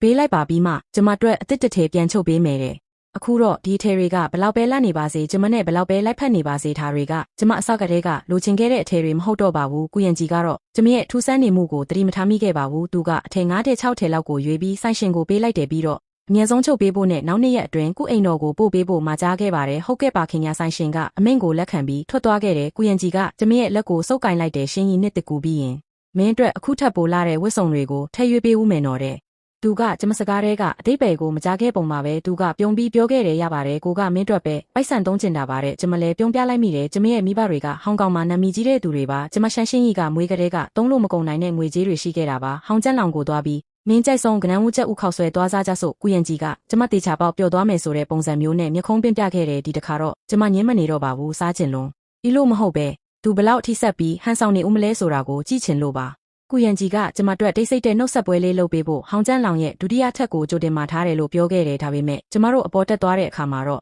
ကျမမင်တက်သွားရတယ်ဒုတိယထပ်ရဲ့အပြင်အစင်ကအရန်ကိုရိုးရှင်းလွန်းနေလို့ပါစားပွဲပေါ်မှာအနာသက်တွေတွန့်ကျင်နေတဲ့စားပွဲခင်းအဟောင်းကြီးကိုခင်းထားတဲ့ပန်းအိုးထဲမှာလည်းပွင့်ဖက်တွေဝါနေပြီဖြစ်တဲ့ကန်ထမပန်းနှစ်ပွင့်သုံးပွင့်လောက်ပဲရှိတယ်ဒါဟာကုရန်ကြီးကျမတို့ပြင်ဆင်ပေးထားတဲ့နှုတ်ဆက်ပွဲပါပဲကုရန်ကြီးလည်းအဲ့ဒါကိုဒီထားမိသွားပုံရတယ်သူကမျက်မှောင်ကျုပ်လိုက်ပြီးဆိုင်ရှင်ကိုလန့်ခေါ်ဖို့ပြင်လိုက်တုံးမှာပဲလေကားကနေခြေတံတွေကြားလိုက်ရတယ်ပိုင်လူကဝိုင်ပိုလင်းတစ်လုံးကိုကင်ပြီးပြုံးပြုံးလေးတက်လာခဲ့တယ်သခင်လေးကူဒါကဒီမှာအထားတဲ့ပြင်သက်ဝိုင်နေပါကျမကတော့ကြိုတင်ပြင်ဆင်ထားခိုင်းလိုက်တာပါသူကအဲ့ဒီဝိုင်ကိုချထားပေးလိုက်တယ်ပိုင်လူကမထွက်သွားသေးပဲဘေးမှာရက်ပြီးစားပွဲပေါ်ကဝိုင်နီကိုတစ်ချက်ကြည့်လိုက်ကနှုတ်ခမ်းလေးကိုအသာအရာဆေးလိုက်တယ်ကုရန်ကြီးကကျမကိုထိုင်ဖို့ကူညီပေးပြီးဝိုင်နီတစ်ခွက်နဲ့ပေးခဲ့တယ်ရှင်းရီဒီဝိုင်ကိုသိမ်းထားတာလေးနှစ်ရှိပြီးတကယ်တော့မင်္ဂလာဆောင်တဲ့နေ့မှဖွင့်ဖို့ရည်ရထားတာဒါပေမဲ့အခုတော့သူကစကားကိုရက်လိုက်ပြီးဆက်မပြောတော့ပါဘူးကျမကဝိုင်ခွက်ကိုလှည့်နေုံပဲရှိပြီးမတောက်ခဲ့ပါဘူးပိုင်လူကချက်ချင်းပဲဝင်ပြောခဲ့တယ်သခင်လေးကူမရှမ်းကဝိုင်နီမတောက်ဘူးလေသူကအတော့အစားမခံနိုင်ဘူးနင်းနေတောက်ယုံနဲ့မူသွားမှရှင်မေ့သွားပြီလားတဲ့လွန်ခဲ့တဲ့နှစ်ကနှစ်ပတ်လည်ပွဲမှာတော့ကသူရှမ်ပိန်တစ်ခွက်ပဲတောက်ရသေးတယ်မျက်နာတွေနီးရဲကုန်တာလေပိုင်လူကစိုးရိမ်ပူပန်နဲ့လေတန်းနဲ့ပြောခဲ့တာပါသူကကုရန်ကြီးကိုသတိပေးနေတယ်လို့နဲ့တကယ်တော့ကျမကိုသတိပေးနေတာပါကုရန်ကြီးကကျမအရက်မတောက်နိုင်တာကိုတောင်မေ့နေခဲ့ပြီပဲကုရန်ကြီးကခစ်တခန့်ငြိမ်ကျသွားတဲ့ဟုတ်သားပဲကိုမေ့သွားလို့ရှင်းရီတာဆိုမင်းအတွက်မိဖို့ချောင်းမှာလိမ္မော်ရီတစ်ခွက်ဖြော်ခိုင်းလိုက်မယ်လေရပါတယ်ကျမရေမစားပါဘူးကုရန်ကြီးသူကျမကိုကြည့်နေတယ်သူ့မျက်ဝန်းတွေမှာထိတ်လန့်တုန်လှုပ်မှုတစ်မျိုးရှိနေတယ်ချင်းကြီးသူကျမလက်ကိုကင်ဖို့လက်ကမ်းပေးလာတယ်ကျမရှောင်လိုက်တယ်သူခစ်တမျှကြောင်သွားပြီးမှလက်ကိုပြန်ရုပ်လိုက်တယ်ပိုင်လူဘက်ကိုလှည့်ပြီးမင်းရင်ဆင်းသွားလိုက်တော့လို့ပြောတယ်ချင်းကြီးကြိုက်တတ်တဲ့ဟင်နှစ်မျိုးသုံးမျိုးလောက်ပြင်ဆင်ပေးဖို့မိဖို့ချောင်းကိုပြောလိုက်ပါဟုတ်ကဲ့ပါရှင့်ပိုင်လူကပြန်ထူပြီးနောက်ဆုတ်သွားတယ်မထွက်သွားခင်သူကျမကိုတစ်ချက်ကြည့်သွားတယ်အဲ့ဒီမျက်ဝန်းတွေထဲမှာဂုံယူဝင်ကြွားမှုတွေအပြီးနဲ့ဟင်းတွေရောက်လာပြီးဒါတွေကကျမရင်ကစားလေးရှိတဲ့အရာတွေပဲပထမဆုံးဟင်းကတော့အတီးအရွက်စုံကြော်ပဲကျမပါဆက်ထဲတလုတ်ခတ်လိုက်တဲ့အထဲမှာမှုတွေပါနေတယ်ကျမကငယ်ငယ်ကတည်းကမှမစားဘူးမှုရဲ့မြေနှံကကျမကိုပြုတ်အန်ချင်စိတ်ဖြစ်စေတယ်ကုရန်ချစ်ကတာကိုကောင်းကောင်းသိတယ်အရင်တုန်းကထမင်းဝိုင်းမှာမှုပါရင်သူကစားဖို့မှုကိုကြိုဖယ်ခိုင်းထားလေးရှိတယ်ဒုတိယဟင်းကတော့ကနန်းသားလုံးဟင်းပဲကျမဟင်းရည်တစုံမြည်ကြည့်လိုက်တယ်ချင်းနှုတ်နှုတ်ဆင်းရဲ့အနံ့ပြင်းပြင်းကနာခေါင်းထဲကိုတိုးဝင်လာတယ်ကျမစုံကိုချလိုက်ပြီးတခြားဟင်းတွေကိုလည်းထပ်မတိုးတော့ဘူးကုရန်ချစ်လဲတာကိုရှင်းရှင်းလင်းလင်းမြင်သွားတယ်ပုံမှန်မဟုတ်တာကိုသူသတိပြုမိသွားတယ်မင်းတို့တွေဘာဖြစ်နေကြတာလဲချင်းကြီးရဲ့အကြိုက်ကိုမင်းတို့တွေလုံးဝမမှတ်မိကြတော့ဘူးလားဆိုင်ရှင်ရဲ့နဖူးမှာချွေးတွေဆို့လာတယ် သခင်လေးကူထားကတွင်ရင်မှုပိုင်ရဲ့အမိန့်ပါရှင်ကဟင်းစရင်ကိုပြောင်းလိုက်တယ်လို့သူပြောပါတယ်ကုရန်ကြီးရဲ့မျက်နှာချက်ချင်းပြတ်သွားတယ်သူမတက်ရက်လိုက်ပြီးအေးဆက်တဲ့လေတန်းနဲ့ပြောတယ်ကျမပိုင်လူကိုသွားရှာပြီးသူလို့ကိုဘလို့လုပ်နေတာလဲဆိုတာသွားမေးလိုက်ဦးမယ်ထွက်သွားတဲ့သူ့ရဲ့ကြောပြင်ကိုကြည့်ပြီးကြိုအမခစ်တရုံဆိုင်နေပေမဲ့နောက်ကနေလိုက်သွားမိတယ်လေကအောက်မှာကုရန်ချစ်ကပိုင်လူရဲ့လက်ကဝတ်ကိုဆွဲပြီးထောင်းတနေရာကိုခေါ်သွားတယ်ပိုင်လူမင်းတကယ်ပဲပါလှုပ်ချင်နေတာလဲပိုင်လူကသူဆွဲခေါ်ရာကိုပါသွားရပေမဲ့ထွက်မပြေးဘူးသူမခေါင်းမော့လိုက်ပြီးကုရန်ချစ်ကိုစိုက်ကြည့်တယ်မျက်တောင်တွေနီးရဲနေတယ်ကုရန်ချစ်ကျမပါလှုပ်ချင်လဲဆိုတာရှင်တကယ်မသိဘူးလားရှင်ကရှန်ချင်းကြီးနဲ့နဆာပြင်ဆင်ခိုင်းတယ်ရှင်သူကိုယူရနေတာကိုကျမကိုကြည့်ခိုင်းတယ်ကျမရဲ့နှလုံးသားဘယ်လောက်နာကျင်ရလဲဆိုတာရှင်သိရဲ့လားဒါကတွင်ရင်မှုတယောက်အနေနဲ့မင်းရဲ့တာဝန်ပဲပြီးတော့ငါကချင်းကြီးတယောက်တဲကိုပဲချစ်တယ်ဆိုတာမင်းမြဲသိခဲ့တာပဲပိုင်လူရဲ့မျက်ရည်တွေစီးကြလာတယ်သူမကပြောတယ်ဟုတ်တယ်ရှင်ကိုချစ်မိတဲ့ကျမကအပြစ်နဲ့ထိုက်တန်ပါတယ်ဒါပေမဲ့အဲ့ဒီရှန်ချင်းကြီးကဘာတွေများထူးခြားနေလို့လဲသူကရှင်ရဲ့ငယ်သူငယ်ချင်းဖြစ်နေုံနဲ့လားသူအင်္ဂလန်ကိုသွားတော့ကရှင်ဘေးမှာရှိနေပေးခဲ့တာကျမပါသူမထက်ရှင်ကိုကျမပိုချစ်ပါတယ်ရှင်သူ့အပေါ်ထားတဲ့အချစ်တွေတဲကနေကျင်းတော့ပဲဖြစ်ဖြစ်ကျမကိုဘာလို့မပေးနိုင်ရတာလဲပိုင်လူပြောရင်းနဲ့သူမရဲ့လေတံကချက်ချင်းတိုးဝင်သွားပြီးတောင်းပန်တိုးရှိုးတဲ့လေတံမျိုးဖြစ်သွားတယ်ကုရန်ချစ်ကျမရှင်စီကကုံပုတ်တစ်ခုမော်မတောင်းဆိုပါဘူးရှင်ကိုကျမနဲ့လက်ထပ်ဖို့လည်းမတောင်းဆိုပါဘူးကျမကရှင်ကိုတခြားသူရဲ့ရင်ခွင်ထဲကိုပဲမတွန်းပို့ချင်တာပါကျမရှင်ကိုချစ်မိသွားတာမှန်ပါတယ်ဒါပေမဲ့အဲ့ဒီရှန်ချင်းကြီးကဘာတွေအဲ့လောက်တောင်ကောင်းနေလို့လဲရှင်နဲ့ငယ်သူငယ်ချင်းဖြစ်နေုံလေးနဲ့လားသူမအင်္ဂလန်သွားတော့ကကျမရှင်ဘေးမှာရှိခဲ့တာပါကျမရှင်ကိုသူမထက်ပိုချစ်ပါတယ်သူမကိုပေးထားတဲ့အချစ်တွေတဲကတချို့ကိုကျမကိုဘာလို့မပေးနိုင်ရတာလဲပိုင်လူကသူမရဲ့အတန်ကိုချက်ချင်းနှိမ့်ချပြီးတောင်းပန်တိုးရှိုးတဲ့လေတံနဲ့ပြောလိုက်ပါတယ်ကုရန်ကျူးကျမရှင်စီကဘာယာထုအဆင့်တန်းမှမတောင်းဆိုသလိုကျမကိုလက်ထပ်ဖို့လည်းမတောင်းဆိုပါဘူးကျမရဲ့ကိုပိုင်လက်တွေနဲ့ရှင်ကိုတခြားမျိုးသမီးတယောက်ရဲ့ရင်ခွင်ထဲကိုမတွန်းပို့ချင်ုံလေးပါဒီလောက်သေးငယ်တဲ့ဆန္ဒလေးကတောင်းဆိုတာများလွန်းနေလို့လားကုရန်ကျူးကငြိမ်သက်နေပါတယ်သူကဘာမှပြန်မပြောသလိုပိုင်လူကိုလည်းမိုင်မဲမနေဖို့မပြောခဲ့ပါဘူးသူကထိုနေရာမှာပဲတိတ်တိတ်ဆိတ်ဆိတ်ရက်ပြီးပိုင်လူငိုနေတာကိုကြည့်နေခဲ့ပါတယ်သူ့မျက်လုံးထဲကဒေါသတွေကတဖြည်းဖြည်းနဲ့ရှုပ်ထွေးတဲ့အရေးအယောင်တွေနဲ့အစားထိုးသွားပါတယ်ပိုင်လူကသူမရဲ့တသက်စာတတိတွေအားလုံးကိုစူးစီးလိုက်တယ်လို့မျိုးနှုတ်ခမ်းကိုကိုက်ပြီးခြေဖြားလေးကိုဖြည်းဖြည်းချင်းထောက်လိုက်ပါတယ်သူမရဲ့နှုတ်ခမ်းတွေကအခြေဖြည်းနီးကပ်လာပါတယ်ကုဟန်ကျူးကမတိစိတ်ကနေရှောင်းကျင်တာကြောင့်မျက်နှာကိုလွှဲလိုက်ပါတယ်ဒါပေမဲ့သူမရဲ့မျက်လုံးတွေကနေစီကျလာတော့မဲ့မျက်ရည်တွေကိုမြင်လိုက်ရတဲ့အခါမှာတော့သူ့ရဲ့လှုပ်ရှားမှုတွေရပ်တန့်သွားပါတယ်သူမကိုတော့မထုတ်လိုက်ပါဘူးပိုင်လူရဲ့နှုတ်ခမ်းတွေကကုရန်ကျူးရဲ့နှုတ်ခမ်းထောင်ကိုအသာအရာထိလိုက်ပြီးချက်ချင်းပဲပြန်ခွာလိုက်ပါတယ်သူမကနောက်ဆုတ်ဖို့ပြင်လိုက်ပေမဲ့ကုရန်ကျူးရဲ့လက်တွေကသူမရဲ့ခါကိုတင်းတင်းကြပ်ကြပ်ဖတ်ထားလိုက်ပါတယ်သူကကိုကိုကိုင်းပြီးသူမရဲ့နှုတ်ခမ်းတွေကိုပြင်းပြင်းထန်ထန်နမ်းလိုက်ပါတယ်ပိုင်လူကခါလောက်ထိတ်လန့်သွားပေမဲ့နောက်တော့သူ့ရဲ့လေပင်ကိုဖတ်လိုက်ပြီးအားတက်တရောပြန်လဲတုံ့ပြန်လိုက်ပါတယ်သူတို့နှစ်ယောက်လုံးကဘသူ့ကိုမှဂယုမဆိုင်ပဲဖက်နှမ်းနေကြပါတယ်ကျမဒီဆက်ဆံရေးကိုလက်လွတ်ဖို့ဆုံးဖြတ်ထားပေမဲ့လည်းရှေ့ကမြင်ကွင်းကကျမကိုနာကျင်စေတုံးပါပဲရုတ်တရက်ဆိုသလိုနှလုံးသားကမမြင်ရတဲ့လက်တစုံရဲ့ညှစ်ချေတာကိုခံလိုက်ရသလိုခံစားလိုက်ရပါတယ်နာကျင်လိုက်တာဒါကသီးခံနိုင်တဲ့နာကျင်မှုမျိုးမဟုတ်ပါဘူးဒါကရင်ဘတ်ထဲကနေပေါက်ကွဲထွက်လာပြီးတဖြည်းဖြည်းချင်းပြန့်နှံ့လာတဲ့နာကျင်မှုမျိုးပါကျမရင်ဘတ်ကိုလက်နဲ့ဖိထားလိုက်မိပြီးအသက်ရှူရတာပိုခက်လာပါတယ်အသက်ရှူတိုင်းကခက်ခဲတဲ့တိုက်ပွဲတစ်ခုလိုပါပဲကျမရဲ့ရင်ဘတ်ကပြင်းပြင်းထန်ထန်လှုပ်ရှားနေပါတယ်ရှေ့ကမြင်ကွင်းတွေကဝေဝါးလာပါပြီလေကားတွေမိအိမ်တွေကုရန်ကျူးနဲ့ပိုင်လူရဲ့အရေးတွေပေါ့ရှေ့ကမြင်ကွင်းကနောက်ကျနေတဲ့ရေလိုင်းတွေလိုဖြစ်နေပါတယ်ကျမရဲ့ခြေထောက်တွေကအယိုးတွေထုတ်ပစ်လိုက်သလိုအားနည်းလာပါတယ်နောက်ဆုံးမှာတော့မတောင်းခံနိုင်တော့ပဲကျမရဲ့ခန္ဓာကိုယ်ကပျော့ခွေပြီးလဲကျသွားပါတော့တယ်ပိုင်လူနဲ့လက်ကဘာဖြစ်တာလဲငါနင့်ကိုဆေးရုံခေါ်သွားမယ်ကျမပိုးသက်ဆေးနဲ့တွေကြားမှာနိုးလာခဲ့ပါတယ်ကျမရှိမှာတော့ချူဖွေးနေတဲ့မျက်နှာချက်ကိုမြင်နေရပါတယ်ကျမလက်ချောင်းလေးတွေကိုလှုပ်ကြည့်လိုက်ပါတယ်အောက်ကိုငုံကြည့်လိုက်တော့လက်ဖမိုးကအနဲ့ဆက်ထားတဲ့ပိုက်လေးကိုမြင်လိုက်ရပါတယ်အဲ့ဒီပိုက်ကခုတင်ဘေးကဖန်ပူလင်းနဲ့ဆက်ထားတာပါရုတ်တရက်ဘေးနားကနေအမျိုးသမီးတစ်ယောက်ရဲ့ဝမ်းသာအားရခေါ်တံကိုကြားလိုက်ရပါတယ်မလေးရှားနောက်ဆုံးတော့နိုးလာပြီပဲသူမကကျမရဲ့ဆေးပူလင်းလဲပေးဖို့လာတဲ့ကောင်မလေးတစ်ယောက်ပါကျမဘလောက်ကြာအိပ်ပျော်သွားလဲဆိုတာသူမကိုမေးလိုက်ပါတယ်မလေးတစ်ရက်နဲ့တညက်အိပ်ပျော်သွားတာပါဒီကိုရောက်လာတော့ကကျမတို့အတော်လေးထိတ်လန့်သွားကြပါတယ်မလေးကဒေါသထွက်ပြီးတတိလက်သွားတာပါဒါအပြင်ဦးခေါင်းနောက်စိတ်ကတခုခုနဲ့စောင့်မိပြီးဒဏ်ရာရသွားပါတယ်ဒီထက်နောက်ကျပြီးမှရောက်လာမယ်ဆိုရင်အကျိုးဆက်ကခက်မှန်းလို့တောင်မရနိုင်ပါဘူးဟော်ကျူးရဲ့ဝေးကလူတယောက်ကလေကားနားမှာလဲနေတဲ့မလေးကိုတွေးလို့ကားခေါ်ပြီးပို့ပေးခဲ့တာပါကျမတိုးတိုးလေးကျေးဇူးတင်စကားပြောလိုက်ပါတယ်ကောင်မလေးကဒဏ်ရာကိုဆေးထည့်ပေးပြီးနောက်မှာတော့ထွက်သွားပါတယ်လူနာခန်းတကားကတေချာပိတ်မထားပါဘူးလူသွားလန်းကအတန်တွေကပြန့်လွင့်လာပါတယ်ဒဏ်ဝေးဝင်လာခဲ့တဲ့သခင်လေးကအထူးခန်းမှာတရက်နဲ့တညလုံးစောင့်နေခဲ့တာသူ့အတွင်းရေးမှုရဲ့လက်မှာဒဏ်ရာသေးသေးလေးရှိနေလို့လေအိုးမူချဲကပြောတယ်သူကရှန်လေးကိုအဲ့လောက်တောင်ချစ်တာလားတဲ့ရှန်လေးကတော့ဒါမှလူနာခန်းထဲမှာတယောက်တည်းအိတ်နေရတော့ပဲဒီလောကကြီးကဘလို့မျိုးလဲနော်ယောက်ျားတယောက်ရဲ့နှဆိုင်တဲ့အချစ်တွေကိုအပြင်လူတွေပဲမြင်နိုင်ကြတာစကားပြောတဲ့တွေကစင်ကြံဘက်ကတခါဖွင့်တန်တဲ့အတူပျောက်ကွယ်သွားခဲ့တယ်လူနာခန်းထဲမှာပြန်ပြီးတိတ်ဆိတ်သွားပြန်တယ်ကျမတေလိုနီးပါးဖြစ်ခဲ့တဲ့တရက်နဲ့တညလုံးသတိမိနေခဲ့တဲ့သူကတော့ဒီဆောက်အုံရဲ့အထူးခန်းမှာတင်ရှိနေတာဒါပေမဲ့ကျမစီကိုလုံးဝလာမကြည့်ခဲ့ဘူးကျမကိုကြိုးရဲလောရဲ့လူတွေကဒီကိုခေါ်လာပေးခဲ့တာသူ့မှာစိတ်ရှိရင်နည်းနည်းလောက်မေးကြည့်ုံနဲ့တင်ကျမသတင်းကိုသိနိုင်တာပဲဒါပေမဲ့သူကမသိချင်ခဲ့ဘူးသူ့ရဲ့အတွေးတွေအားလုံးကပိုင်လူရဲ့လက်ပေါ်မှာပဲရှိနေခဲ့တာလက်မဝက်လောက်ရှိတဲ့ဒဏ်ရာရှည်ကြီးပေါ်မှာပေါ့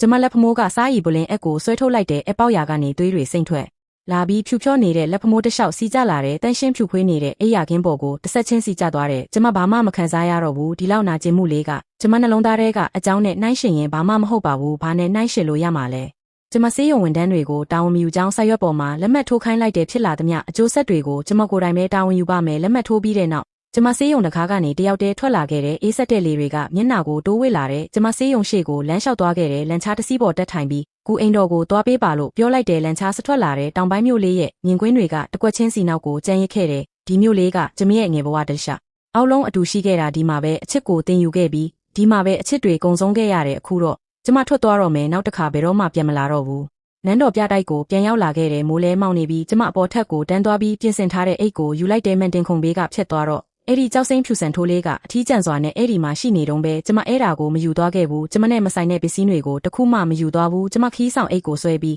အခန်းထဲကထွက်လာခဲ့တဲ့ရှန်လေးဘယ်သွားမလို့လဲကျမဟောင်ကောင်ကိုပြန်တော့မယ်ကျမစင်ကြံတွေကိုဖျက်ကျော်ပြီးခမ်းမထဲကနေထွက်လာခဲ့တယ်ဘယ်သူမှကျမကိုမတားကြဘူးတခါရှိမှလန်ချားတစီးရက်ထားတဲ့ဂရိုင်းဘာကခီးဒီကိုစောင့်နေတာရထားဘူးတာကိုသွားပေးပါလန်ချားစထွက်လာခဲ့တယ်ကူအိမ်တော်ကတဖြည်းဖြည်းသေးတစ်ထက်သေးလာတယ်ဒေးတစ်ထက်သေးလာပြီးနောက်ဆုံးမှာတော့နင်းမောင်မောင်ထဲမှာအနီရောင်အဆက်လေးနှစ်ဆက်ဖြစ်သွားတဲ့အထိကြောက်ွယ်သွားခဲ့တယ်ကျမနောက်လှည့်ပြီးမကြည့်ခဲ့ဘူးကူရန်ကြီးကတန်းခေါင်ရံမှာကူအိမ်တော်ကိုပြန်ရောက်လာတယ်သူကထုံးဆက်တိုင်းအပေါ်ထက်ကိုတက်သွားပြီးကျမခန်းစီကိုတန်းသွားတယ်ကျမကိုကြည့်ချင်လို့တကားကိုတွန်းလိုက်တဲ့အခန်းထဲမှာမောင်မင်းနေတဲ့သူမီးဖွင့်လိုက်တဲ့အဝတ်ဘီကိုတကားကပွင့်နေတဲ့အထဲမှာဘာမှမရှိတော့ဘူးစာအုပ်စင်ကလည်းဟာလာဟင်းလင်းပဲကုတင်ပေါ်ကအိယာခင်းတွေကဒေးတက်တက်ခောက်ထားတဲ့ဘယ်သူမှမနေခဲ့ဘူးတလို့ပဲမန်တင်ခုံပေါ်မှာအထီးကျန်စွာတင်ထားတဲ့ကြောက်စိမ့်ဖြူစံထိုးလေးတစ်ခုပဲရှိတော့တယ်မီးအောင်အောက်မှာအေးဆက်ဆက်တောက်ပနေတဲ့ကူရန်ကြီးရဲ့နှလုံးသားထဲမှာအကြောင်းရင်းမရှိပဲထိတ်လန့်မှုတွေဖြစ်ပေါ်လာတဲ့ချင်းဤဘသူမှပြန်မထူးဘူးဒါကြောင့်သူအောက်ထက်ကိုအမြန်ပြေးဆင်းသွားတဲ့ရှန်လေးရောသခင်လေးရှန်လေးကဟောင်ကောင်ကိုပြန်တော့မယ်လို့ပြောပြီးညနေကလေးကထွက်သွားပါပြီသွားပြီးဟုတ်လားဘယ်တော့ပြန်လာမလဲဆိုတာမပြောခဲ့ဘူးလားရှန်လေးကဘာမှမပြောခဲ့ပါဘူးသခင်လေးကူရန်ကြီးရဲ့လက်တွေကဖြည်းဖြည်းချင်းရော့ကျသွားတယ်သူကခမ်းမလဲမှာမတရက်နေခဲ့တယ်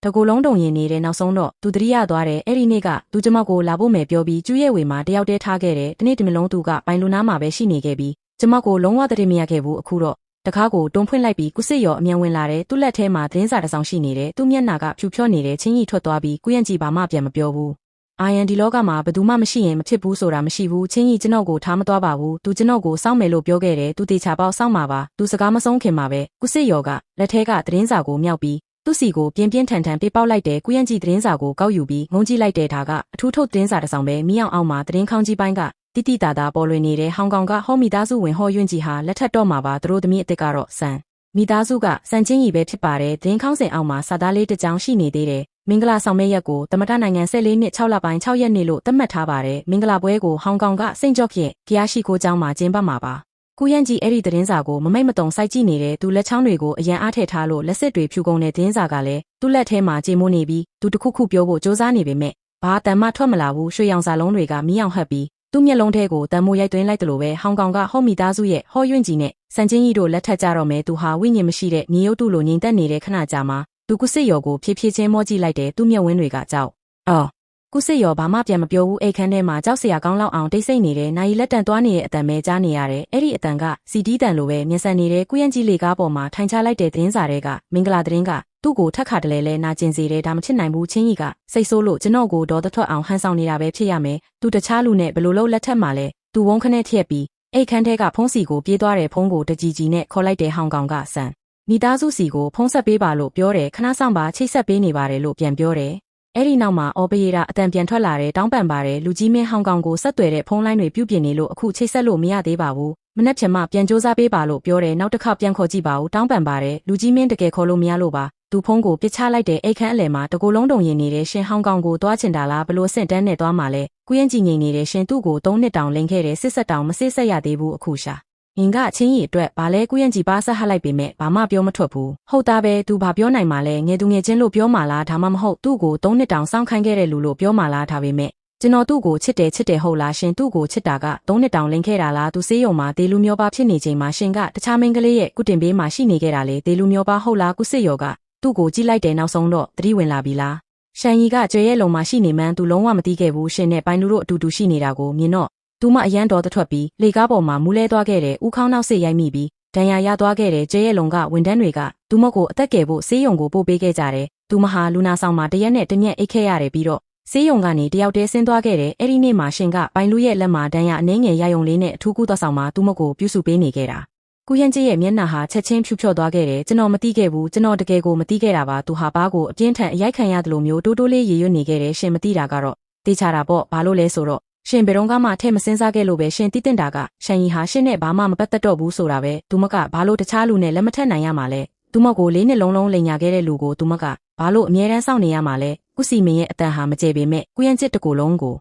ရေအေးနဲ့အလောင်းခံလိုက်ရတယ်လို့ခံစားလိုက်ရတယ်ဒါတွေအားလုံးကရှင်ဘာသာရှင်ရှာတာတွေကြီးပဲကုယန်ကျစ်ဟာဟောင်ကောင်ကိုသွားဖို့စိတ်ပိုင်းဖြတ်ထားစေပဲတားဆီးတာကလည်းအလကားပဲဆိုတာသူကောင်းကောင်းသိတယ်တချို့လမ်းကြောင်းတွေကတော့နောက်ကျောင်းပြန်လှည့်ဖို့ဘလောက်ခက်ခဲလဲဆိုတာသိအောင်ကိုဘာသာအဆုံးထိရှောက်ကြည့်ရတာပဲကုအိမ်တော်ကနေထွက်လာပြီးနောက်ကုယန်ကျစ်ဟာယထာဘူတာကိုသွားဖို့သုံးပြီးလက်တစီခေါ်လိုက်တဲ့ပိုင်လူကအမိလိုက်လာခဲ့တယ်သူမကမျက်လုံးတွေနီးရဲပြီးကားရှေ့မှာပိတ်ရက်လိုက်တယ်ကုယန်ကျစ်ရှင်ဟောင်ကောင်ကိုရှန်ရီစီသွားရှာမလို့မဟုတ်လားမင်းနဲ့မဆိုင်ဘူးကျမသိရင်သေးပါစေရှင်ကိုသွားခွင့်မပြုနိုင်ဘူးဒါမှမဟုတ်ရင်ရှင်ကိုဘယ်တော့မှသွားခွင့်မပေးဘူးသူမကရှင်ကိုမလို့ချင်တော့ဘူးသူမတခြားလူနဲ့လက်ထပ်တော့မယ်ရှင်ကဘာလို့တိတ်ခါကြခံပြီးသွားဦးမှာလဲအခုချက်ချင်းပါဆက်ပိတ်လိုက်မပိတ်နိုင်ဘူးသူမနိုင်ငံခြားသွားနေတဲ့3နှစ်လုံးကျမရှင့်အနားမှာရှိနေခဲ့တာကုယန်ကျစ်ကျမကသူမထက်ရှင်ကိုပိုချစ်တယ်ဒူးပေါ်တင်ထားတဲ့ကုယန်ကျစ်ရဲ့လက်တွေဟာတုံးရီနေရဲ့ဒါကဝမ်းနဲ့လို့မဟုတ်ပဲဒေါ်တထွက်လို့ပဲပိုင်းလူငါမင်းကိုဘယ်တော့မှကတိမပေးခဲ့ဘူးနော်ဒါတွေအားလုံးကိုစွန့်လွတ်ချင်ခဲ့တာကမင်းကိုယ်တိုင်ပဲငါ့ကိုလာမပြစ်တင်တဲ့အခုမင်းတည်ခြင်းရင်လဲသွားသေးလိုက်တော့ဒါကိုသုံးပြီးငါ့ကိုလာမချင်းချောင်းနဲ့ပိုင်းလူဟာသူ့ကိုပထမဆုံးအကြိမ်မြင်ဖူးသလိုမျိုးကြောင်ကြည့်နေခဲ့တယ်ကုယန်ကျစ်ကကားဆရာကိုသူမကိုရှောင်းမောင်းခိုင်းပြီးယထာဘူတာကိုတန်းသွားလိုက်တယ်နန်းကျန်ယထာဘူတာရဲ့ပလက်ဖောင်းပေါ်မှာလူတွေရှုပ်ရှက်ခတ်နေတဲ့ကုယန်ကျစ်ဟာဒဏ်ရာရထားတဲ့ခြေထောက်ကိုဆွဲပြီးပလက်ဖောင်းစီသွားခဲ့တဲ့နောက်ကနေအလင်းစလိုပြေးလာတဲ့ခြေတံတွေကြားလိုက်ရတယ်ပိုင်လူကကားပေါ်ကနေပြေးဆင်းလာပြီး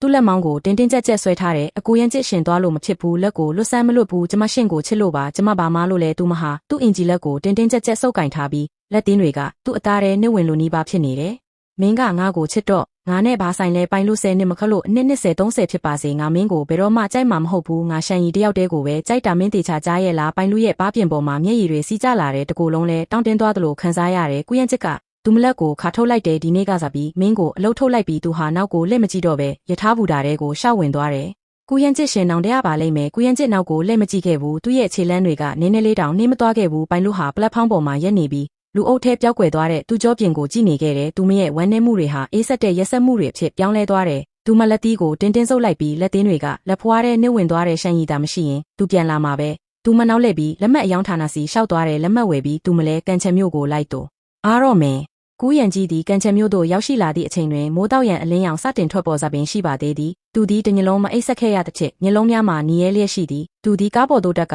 ရှိန်အိမ်သို့တိုက်ရိုက်မောင်းနှင်ခဲ့သည်တနန်ခါကြီးမှာအလုံးမြင့်မားပြီးတခါးဆောင်မှာအသက်50ကျော်အရွယ်တက်တက်ရက်ရက်ဝတ်ဆင်ထားသောအမျိုးသားတဦးဖြစ်သည်မင်္ဂလာပါကျွန်တော်ရှန်ချင်းကြီးနှင့်တွေ့ဆုံခြင်းလို့ပါကူးရန်ကြီးသည်မိမိအတန်ကိုတည်ငြိမ်အောင်စ조사ထိန်းချုပ်ကပြောဆိုလိုက်သည်တခါးဆောင်သည်သူ့ကိုတစ်ချက်ကြည့်ရှုပြီးသူသည်မိသူဖြစ်ကြောင်းနှင့်ကြိုတင်ချင်းဆိုထားခြင်းရှိမရှိမေးမြန်းသည်နန်ချံမျိုးမှကူးမိသားစုဝင်ကူးရန်ကြီးပါဟုပြောပေးပါကျေးဇူးပြုလိအကြောင်းကြားပေးစေလိုပါသည်သူမှကျွန်တော်ကိုတွေ့ဆုံပါလိမ့်မည်အဆောင်သည်ဖုံးဆက်ရန်အထဲသို့ဝင်သွားသည်အဆောင်ပြန်ထွက်လာသည့်အခါတွင်မူသူ၏မျက်နှာအမူအရာမှာပြောင်းလဲသွားသည်အဆောင်သည်ခေါင်းခါရမ်းလိုက်ပြီးသခင်လေးဟိုကပြောလိုက်ပါသည်သခင်မလေးရှန်သည်တင့်ကိုမတွေ့လိုပါဟုပြောလိုက်သည်မဖြစ်နိုင်တာဟုကူးရန်ကြီး၏အတန်များတုံရင်စွာထွက်ပေါ်လာသည်ကျွန်တော်ကိုအထည်ပေးဝင်ပါသူမနှင့်ကျွန်တော်ကိုယ်တိုင်စကားပြောပါမည်မစ္စတာကူကျွန်တော်ကိုအခက်တွေ့အောင်မလုပ်ပါနဲ့ဟုဆိုကအဆောင်သည်နောက်သို့တလန်းဆုပ်လိုက်သည်ကူးရန်ကြီး၏ရှေ့မောက်တွင်တန်နခါကြီးပိတ်သွားခဲ့သည်ကူးရန်ကြီးသည်တခါပြင်ဘက်တွင်ရက်နေရင်အလုံးပိတ်ထားသည့်ထိုတန်နခါကြီးကိုကြည့်ကရုတ်တရက်ရေမောလိုက်မိသည်ရေမောရင်းနှင့်ပင်သူ၏မျက်ဝန်းအိမ်များမှာနီးရဲလာခဲ့သည်တနေ့တွင်သူမအားတွေးဆုံခွင့်ပင်မရတော့သည့်အခြေအနေမျိုးဖြစ်လာလိမ့်မည်ဟုသူတခါမျှမတွေးတော့ခဲ့ဘူးပေငယ်စဉ်ကတည်းက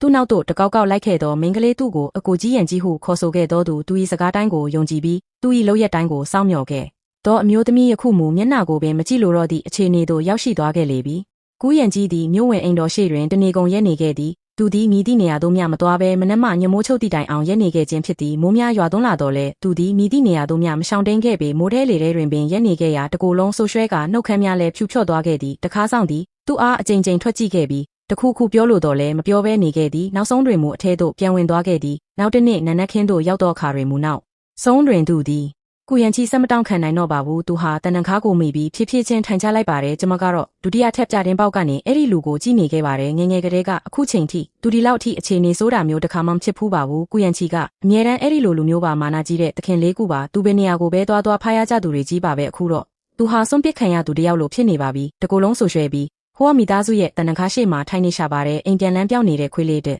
ကောင်းလို့ပါပဲအစီခံတယောက်ဝင်လာပါတယ်သခင်မလေးသခင်လေးကူက တန်ခါရှိမှရောက်နေပါတယ်ရှင်သူဆက်ပြီးတောင်းခံနိုင်တော့မှာမဟုတ်ပါဘူးကျမခိုင်းလောက်တိတ်ဆိတ်သွားပြီးစာတစောင်ရေးလိုက်ပါတယ်ပြန်သွားပါတော့ကျမရှင်နဲ့မတွေ့ချင်တော့ဘူးစာသားတိုလေးပါပဲအမိတက်တာရောလက်မှတ်ထိုးတာရောမပါပါဘူးကျမထွက်ခွာသွားခဲ့တဲ့နေ့ကအတိုင်းပါပဲဒီလောက်ထိပြတ်သားခဲ့တာပါကုရန်ချီကစာရွက်လေးကိုလမ်းယူလိုက်ပါတယ်စာသားနင်းငယ်ပဲပါတာပါဒါပေမဲ့သူကအဲ့ဒီစာကိုအချိန်ချင်းခါခါဖတ်နေပါတယ်ပြီးတော့အဲ့ဒီစာကိုခောက်ပြီးအင်ဂျီအိတ်ထဲထည့်လိုက်ပါတယ်သူထည့်လိုက်ပြီးတောင်ပေါ်ကနေတလန်ချင်းစီရှောက်ဆင်းသွားပါတော့တယ်မိုးတိတ်သွားပါပြီလမ်းမရောက်အောင်မှာသူ့ရဲ့အရိတ်ကရှည်လျားလို့နေပါတယ်ဟိုကရန်ရှင်းကကျမဘေးကိုဘယ်ချိန်ကရောက်လာမှန်းတောင်မသိလိုက်ပါဘူးကျမရဲ့ပခုံးပေါ်ကိုခြုံဆောင်လေးလွှမ်းပေးလိုက်ပါတယ်လေပြင်းနဲ့လေထဲမှာအကြာကြီးမနေပါနဲ့အပြင်လူတွေကတော့ဟိုကရန်ရှင်းဟာအေးဆက်ပြီးနှလုံးသားမရှိသူမိန်းကလေးတွေကိုစိတ်မဝင်စားသူလို့ပြောကြပါတယ်အဲ့ဒီနေ့ကကျမဟောင်ကောင်ကိုလေရင်နဲ့ဆင်းလာခဲ့ပါတယ်တေလူမတက်ခန်းစားနေရချိန်ပေါ့အိတ်ကိုဆွဲပြီးထွက်ပေါက်ကနေထွက်လာတဲ့အခါသူ့ကိုအမတ်မထင်တွေးလိုက်ရပါတယ်သူဟာတခြားလူတွေပြောသလိုမာနာကြီးတဲ့သူမဟုတ်ပါဘူးခီးတီကြိုတဲ့နေရာမှာသူဟာတိတ်တိတ်ဆိတ်ဆိတ်ရက်နေခဲ့တာပါရှန်ချင်းကြီးဆိုတဲ့အမည်ရေးထားတဲ့ဆိုင်းဘုတ်ကိုကင်ထားပါတယ်ចောင်းသားလေးတယောက်လိုပဲတက်တက်ရက်ရက်ရှိလာပါတယ်ကျမနေကောင်းလားလို့လည်းမေးပါဘူးအရာအလုံးအဆင်ပြေသွားမှာပါဆိုတဲ့အပိုစကားတွေလည်းမပြောပါဘူးခီးပန်းလာပြီလားကားကအပြင်မှာစောင့်နေပါတယ်လို့ပဲပြောပါတယ်အဲ့ဒီအချိန်မှာကျမဘာကိုခံစားလိုက်ရလဲဆိုတော့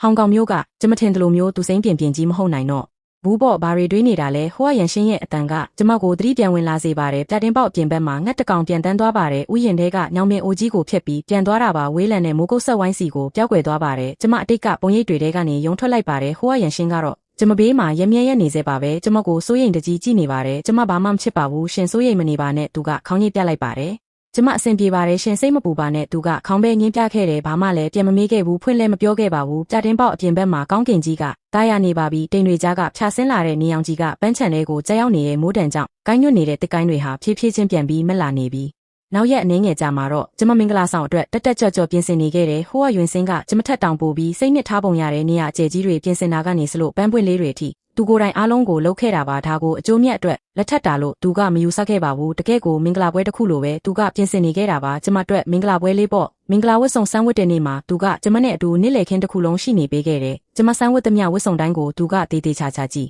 ပေးတယ်ပြီးတော့အကြံပြုချက်တွေကိုလည်းအလေးနက်ပေးခဲ့တယ်နောက်ဆုံးမှာတော့ကျမအဖြူရောင်ပိုးသားဝတ်ဆောင်ကိုစမ်းဝတ်လိုက်တယ်သူကအကြာကြီးစိုက်ကြည့်နေပြီးမှပြောလာတယ်ဒီဝတ်ဆောင်ကအလှဆုံးပဲတဲ့စောစောကဝတ်ဆောင်ကမလှလို့လားလို့ကျမမေးလိုက်တယ်သူကခါလောက်ဝေခွဲမရဖြစ်နေပြီးမှစောစောကဝတ်ဆောင်ကလည်းလှပါတယ်မင်းဘာဝတ်လက်နေတာပါပဲဒါပေမဲ့ဒီဝတ်ဆောင်ကမင်းနဲ့အလိုက်ဖက်ဆုံးပဲကျမခိုင်လောက်မင်တက်သွားမိတယ်ဒါပေမဲ့ဒီဝတ်ဆောင်ကမင်းနဲ့အလိုက်ဖက်ဆုံးပဲလက်ယုံတင်မဟုတ်ပဲမင်းရဲ့ပင်ကိုဟန်နဲ့အကိုက်ညီဆုံးမို့လို့ပါသူကကျမကြိုက်တတ်တာမှန်သမျှအကုန်သိနေခဲ့တယ်ကျမနင်းစီနီတွေနဲ့မတည့်ဘူးဆိုတာကိုသူသိတယ်ဒါကြောင့်အလှစင်မဲ့ပန်းတွေအားလုံးကိုစံပယ်ပန်းတွေအဖြစ်ပြောင်းလဲပေးခဲ့တယ်ကျမမှုမစားဘူးဆိုတာကိုလည်းသိတယ်မင်္ဂလာပွဲစားတော့ဖွယ်ရာစရင်ကို၃ချိန်တိုင်းစစ်ဆေးခဲ့တယ်သူမဖြည့်ဆဲနိုင်တဲ့ကတိတွေကိုကျမကိုဘယ်တော့မှမပေးခဲ့ဘူးဒါကြောင့်သူပြောတယ်စကားတိုင်းဟာကုရန်ကျစ်နဲ့လုံးဝကိုကွဲပြားခြားနားနေခဲ့တယ်ကုရန်ကျစ်ပေးခဲ့တဲ့ကတိတွေကဘယ်တော့မှအကောင့်ထဲမဖော်နိုင်ခဲ့ဘူးငငယ်ကလေးကနေ့တိုင်းအတူတူရှိခဲ့ကြတာတောင်မှကျမဘာနဲ့မတည့်ဘူးဆိုတာကိုတောင်သူမသိခဲ့ဘူးတကယ်တော့သူမသိတာမဟုတ်တော့ပါဘူးသူကဂယုမဆိုင်ခဲ့တာပါဘယ်လောက်တောင်ကန်ကောင်းလိုက်တယ်လဲအကြီးအကျယ်စိတ်ပြက်ခဲ့ရပြီးတဲ့နောက်မှာဟိုကယွင်စင်းလိုလူကောင်းတစ်ယောက်နဲ့ဆုံတွေ့ခွင့်ရခဲ့တယ်ကျမရဲ့အရှိမနူးညံ့စွာပြုံးနေတဲ့လူငယ်လေးကိုကြည့်လိုက်မိတယ်ကျမရဲ့မျက်နှာပေါ်မှာလည်းစိတ်အေးလက်အေးရှိတဲ့အပြုံးလေးတစ်ခုပေါ်လာခဲ့တယ်ချမ်မီသားစုဆန်အိမ်တော်ကိုပြန်ရောက်တဲ့အခါမလေးသခင်လေးက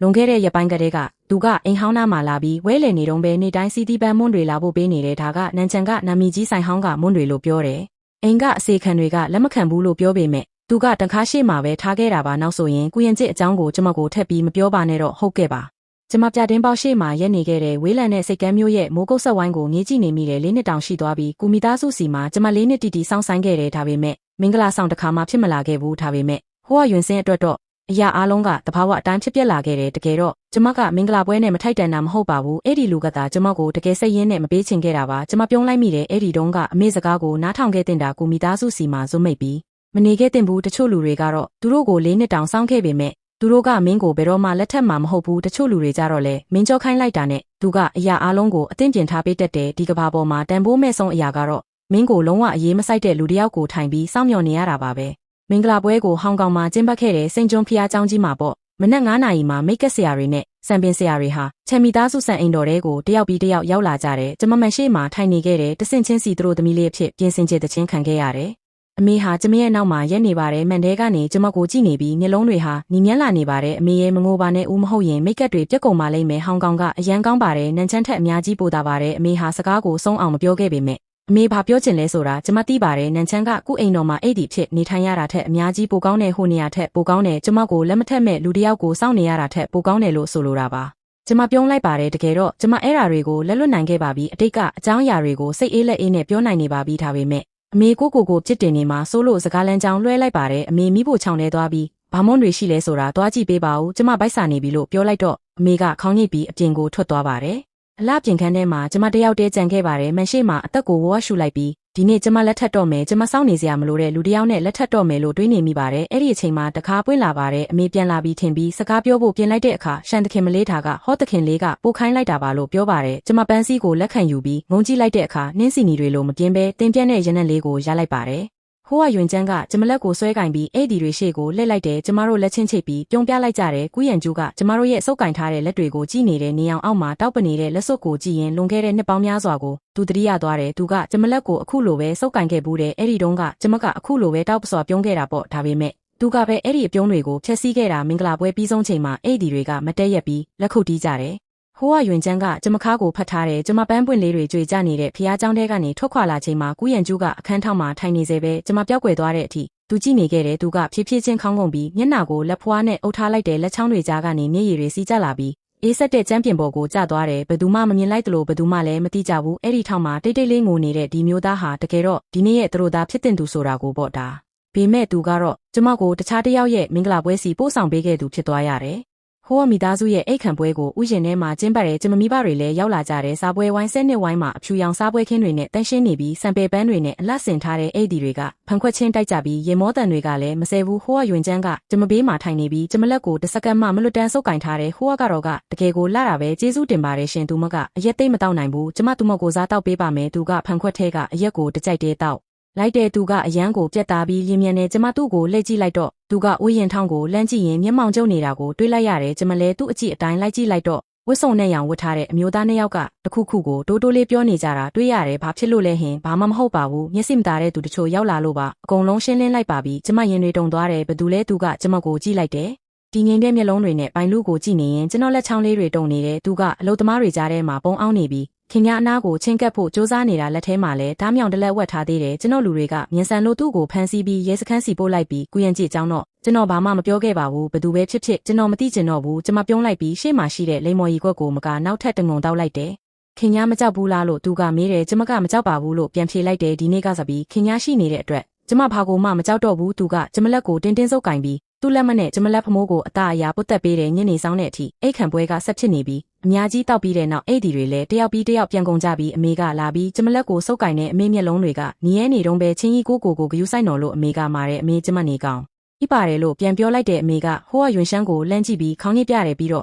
့အဖေနဲ့အတူကားပေါ်တက်သွားတော့တယ်ကုရန်ကြီးကနန်ချန်ကကုအိမ်တော်ကိုပြန်ရောက်ပြီးတဲ့နောက်စာကြည့်တိုက်ထဲမှာ3ရက်တိတိအောင်းနေခဲ့တယ်3ရက်အကြာမှာတော့သူစာကြည့်တိုက်ထဲကထွက်လာတဲ့မုတ်စိတ်မွေးတွေကလည်းရှုပ်ပွနေပြီးမျက်လုံးတွေကလည်းနီးရဲနေတာကြောင့်10နှစ်လောက်အိုးစားသွားသလိုပဲသူပထမဆုံးလှုပ်လိုက်တာကတော့ကုအိမ်တော်ထဲမှာရှိတဲ့ပိုင်လူရဲ့ပစ္စည်းအလုံးကိုအိမ်ရှိကွင်းပြင်ထဲကိုထုတ်ပြီးမိရှုဖျက်ဆီးလိုက်တာပဲမိတောက်တွေကအမြင့်ကြီးတောက်လောင်နေပြီးသူ့မျက်လုံးထဲမှာအယောင်ဟန့်နေတဲ့တခုခုကိုပါအတူတူမိရှုလိုက်သလိုမြင်အိုးပါပဲမိရှုပြီးတဲ့နောက်သူကားမောင်းပြီးထွက်သွားတဲ့မြို့တောင်ပိုင်းကလမ်းတွေကြိုကြားလမ်းတွေကြားမှာသူကားမောင်းနေခဲ့တယ်ကျမနဲ့သူအတူတူသွားပူးခဲ့တဲ့နေရာတိုင်းကိုသူသွားခဲ့တယ်နန်ချန်ကျောင်းကပြုတ်ပင်ကြီးအောက်မှာကျမတို့နှစ်ယောက်ရဲ့နာမည်တွေထွင်ထားတာရှိတုံးပဲအလဲမှာတော့ပုံပြက်နေတဲ့နှလုံးသားပုံလေးရှိတယ်အဲ့ဒီတုန်းကသူအသက်16နှစ်အရွယ်မှာဓာငယ်လေးနဲ့ထွင်ထားခဲ့တာကျမမျက်နှာနီမြန်းသွားပြီးသူကကလေးဆန်တယ်လို့ပြောခဲ့ဘူးတယ်သူကလက်ချောင်းလေးတွေနဲ့အဲ့ဒီစာလုံးနှလုံးကိုသွားပြီးပုတ်တက်ကြည့်တယ်နှစ်20ကျော်သွားပြီးလက်ရည်တွေကရှိနေတုံးပဲထားပေမဲ့ကျမတို့ကတော့အရင်လိုမဟုတ်တော့ဘူးသူကျမကြိုက်တဲ့လက်ပြဆောင်ကိုလည်းသွားခဲ့သေးတယ်ကုသခင်လေးကအရင်နေရာမှာပဲထိုင်နေတုံးပဲဒီနေ့တော့ကုသခင်မလေးမလာဘူးလားလို့မေးကြတယ်သူတခါရှေ့မှာရက်နေပြီးအထက်ကအဲ့ဒီစားပွဲကိုကြည့်နေတဲ့အရင်တုန်းကလာတိုင်းကျမကကြက်တင်းပေါက်နားမှာပဲအမြဲထိုင်ပြီးနေအောင်ကြီးအောက်မှာဂန်းဟင်းကိုစားရင်သူ့ကိုစကားတွေပြောနေတတ်တာသူကြောခိုင်းပြီးထွက်လာခဲ့တယ်မလို့အပ်တော့ဘူးမြို့ဟောင်းထဲကမိုင်းတတောင်းမွေးမွန်းဆိုင်ရောက်တော့ကုသခင်မလေးကခင်ညားနဲ့အတူမလာဘူးလားလို့ဆိုင်ရှင်ကမေးတယ်သူပြန်မဖြေပဲမွန်းတဖူးဝယ်လိုက်တယ်ဖွင့်ပြီးတခုစားကြည့်တော့ချိုလွန်းလို့ခါးတောင်ကားနေပြီးသူလမ်းဘေးမှာစောင်းကြောင်ထိုင်နေပြီးမျက်နှာကိုလက်ဝါးနှစ်ဖက်နဲ့အုပ်ထားတဲ့ဖြတ်တန်းသွားလာနေတဲ့လူတွေကသူ့ကိုတနာစရာကောင်းတဲ့အကြည့်တွေနဲ့ကြည့်နေကြတယ်ဘယ်သူမှမသိကြဘူးဒီယူသွတ်နေတဲ့အမျိုးသားမှာကဘာပေါ်မှာအကောင်းဆုံးအမျိုးသမီးတစ်ယောက်ရှိခဲ့ဘူးပြီးသူကိုယ်တိုင်ပဲသူမကိုလက်လွတ်လိုက်တာဆိုတာပိုင်လူကတော့ထောင်တန်3နှစ်အပြစ်ပေးခံရတယ်ဘယ်သူကမှသူမအတွက်အတနာခံမပေးခဲ့ကြဘူးဘောရဲ့အကောင်းဆုံးအချိန်တွေမှာသူမဟာလူတစ်ယောက်ကိုချစ်ခဲ့ဘူးတယ်ဒါပေမဲ့နောက်ဆုံးမှာတော့သူမဟာတခြားသူတွေကိုနာကျင်စေခဲ့တယ်လို့ကိုလည်းပြန်ပြီးနာကျင်စေခဲ့ပါတယ်ကျမရဲ့အိမ်ထောင်ဒီဘွားကတော့ကြပြတပုတ်လို့အေးချမ်းလာပါတယ်မနေ့တိုင်းမှာတော့ဟော့ယွမ်ရှင်းကကျမထက်အရင်စောစောထလေးရှိပါတယ်ကျမအောက်ထက်ဆင်းလာချိန်မှာတော့ တောတိုက်ဆေးကိုညစ်ပေးထားပြီးသားဖြစ်တယ်လို့နွားနို့ကိုလည်းနှွေးပေးထားပြီးသားပါစားပွဲပေါ်မှာလည်းမနှက်စာကိုတေးသေးတက်တက်ပြင်ဆင်ထားပြီးသားပါသူကကျမရဲ့အကျင့်စရိုက်အားလုံးကိုသိနေပါတယ်နွားနို့ကိုတကြားမထည့်တာနဲ့ကြက်ဥကြော်ကိုခုနှစ်10%လောက်ပဲကြက်အောင်ကြော်ပေးတာမျိုးတွေပေါ့ပိတ်ရက်တွေမှာဆိုရင်လမ်းလျှောက်ထွက်ရမယ်ငှက်ပြောသီးမို့မစားရတာလဲတော်တော်ကြာနေပါပြီနောက်တနေ့မိဖို့ချောင်းထဲမှာတော့နန်ချန်ကနေဖိတ်ခေါ်ထားတဲ့မုံဖုတ်ဆရာတယောက်ရောက်နေပါတယ်ဒါတွေကိုဘယ်တော့ကတည်းကပြင်ဆင်ထားတာလဲလို့မေးတော့တင်းအဲ့ဒီစကားပြောပြီးကြတဲ့ကလို့သူကပြန်ပြောပါတယ်သူ့ကိုအဲ့ဒီလိုမျက်နှာလေးနဲ့ကြည့်နေရင်နဲ့ရုတ်တရက်ဆိုသလိုနှာခေါင်းထဲမှာတဆိုးဆိုးဖြစ်လာပြီးမျက်ရည်ဝိုင်းလာခဲ့ပါတယ်အရင်ကကုအိမ်တော်မှာနေတော့ကတော့ကျမဘာစားချင်နေဆိုတာမျိုးတစ်ခါမှမပြောခဲ့ဘူးပါဘူးမစားချင်လို့မဟုတ်ပဲမပြောချင်လို့ပါဘာလို့လဲဆိုတော့ပြောလိုက်ရင်လည်းဘာမှအကျိုးထူးမှာမဟုတ်လို့ပါပဲအဲ့ဒီလူကတစ်ခါမှဂယုမဆိုင်ခဲ့ဘူးလေဒါပေမဲ့အခုတော့ကျမကမစားချင်ဘူးလို့ပြောရုံပါပဲတချို့အချိန်တွေမှာဆိုရင်ကျမစကားပြောဖို့တောင်မလိုတော့ပါဘူးကျမပုံမှန်ထက်ပိုကြကြကြီးမိတဲ့အရာမှန်သမျှနောက်တစ်နေ့မှာအိမ်ကိုရောက်လာတတ်ပါတယ်ဟောရွှန်ရှင်းကကျမကိုချစ်တယ်လို့တစ်ခါမှမပြောဘူးပေမဲ့ဒူလို့ပေးသမျှအရာတိုင်းကတော့ချစ်တယ်လို့ပြောနေတယ်လို့ပါပဲကျမမတန်းစာအုပ်လေးထဲမှာစာစီရေးခဲ့ပါတယ်အရန်ကိုနေကွေးရေးဖြစ်တာပါတခါတလေကြရင်တစ်ပတ်လုံးနေမှတမျက်နှာပဲရေးဖြစ်ပါတယ်ဒါပေမဲ့စာမျက်နှာတိုင်းရဲ့အဆုံးမှာတော့စာသားတစ်ခုတည်းကိုပဲထက်ခါတလဲလဲရေးဖြစ်ခဲ့ပါတယ်ပျော်ရွှင်မှုဆိုတာတောင်းဆိုလို့ရလာတာမျိုးမဟုတ်ပဲစုံတွေ့ခွင့်ရလို့ဖြစ်တည်လာတာမျိုးပါဇက်သိန်းပါပြီအဆုံးထိကြည့်ပေးတဲ့တယောက်စီတိုင်းကိုကျေးဇူးပါနော်မကော့ဆက်ချက်ထားတဲ့အကောင်ကို subscribe လုပ်ဖို့မမေ့နဲ့နော်